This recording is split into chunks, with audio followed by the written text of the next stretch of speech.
in leadership, you design often development processes for your people. You say, well, I'm going to put this person on a development path. How do you know you're putting them on the right level of path? And we tend to say, well, one size fits all. All these people are all going to go on this leadership development program. But the reality is, in terms of their leadership maturity levels, some of them are probably past it. They've already done it. Some are not ready for it. And then some in the middle are about right. And if you think about the effectiveness of spending money on leadership development without knowing at what level to pitch it, you can actually spend a lot of money and people don't really get value for it. They say afterwards, well, what was the point of that? I didn't really learn anything. So I think, and also for a leader, if you're giving people tasks and you're delegating activities, having an understanding of their leadership maturity level means you will delegate it in the most effective way for them. So it's a lot of helping you with your thinking and not seeing all your staff or whoever's working with you as all exactly the same, because obviously they're not. People say, yeah, set a goal and you can always achieve it. But I think there is a realistic thing about capability and maturity in setting that goal.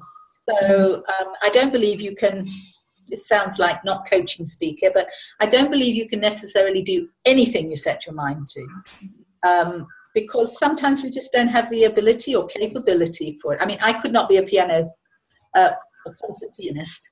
I don't have the talent. And I wouldn't be prepared to do the time that was necessary. But in actually getting to say to people, what would you really like to achieve now? What is realistic? How can you work towards that? And when they achieve something, they can set something else, another goal. But it's kind of not making the jump so big that people lose their confidence or it gets too difficult and they give up. So it's helping them to be more realistic about, so what would you like to achieve next? And where do you want to go with that? And building their confidence that way, really. So I think that's quite useful. And I think what was particularly an eye-opener for me was it's about the language as well. If you do a lot of courses in self-development, you get into this jargon and language of how we talk. And actually, people don't really know what you're talking about because you're kind of talking past them. But in just knowing and listening to the language and saying, okay, this is how this person will understand me best and I'll understand them best, you can adapt to where they're at.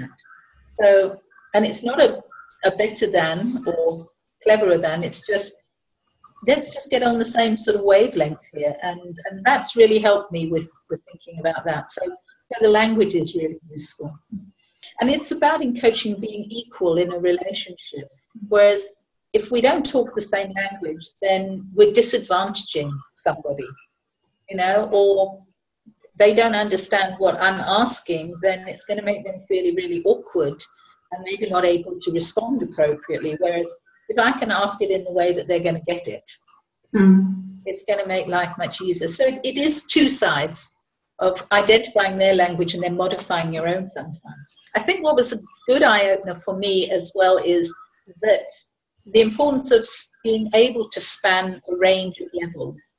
Not just saying, well, I'm at this level and that's good, or, you're at that level, so you're better than me. It's not about that at all. It's more a case of saying, have you got the flexibility to go up and down the levels, to have those conversations? Or are you kind of restricting your thinking only to very like-minded people? If you can't go up and down different levels yourself, then you're really going to be a little bit too rigid in some of the work we need to do. So it's not better than, it's just different, and how many levels can you communicate on? So that was a really good eye-opener for me, I think, thinking just be a bit, are you as flexible as you should be? If you take its application as a communication tool, imagine if we all understood it, we would communicate more effectively with each other all the time anyway. So it's fantastic from that point of view.